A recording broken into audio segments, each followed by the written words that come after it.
nhà ye cả chur tu em văn la văn long sa khi yêu play tu em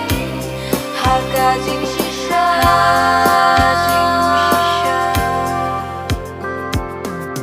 ha cả jing em tu ya da su man pha em da cả jing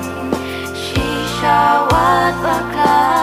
ring pan ya nan sim da cả jing duai ka bo don chok ngin yo na la utrai ko khun kristan em ha jing shisha to king atyar la hadum sunya la jing ya ye ka chur to em van la van long sa khi you play to em ha ka jing shisha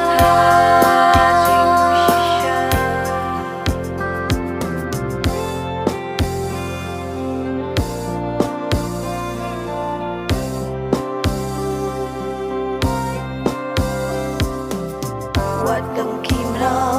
ha jing kring ka per thei to em ha jing hi kai tien u play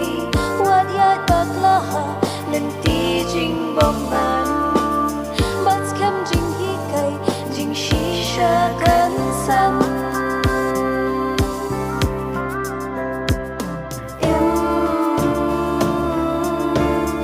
em ha jing shisha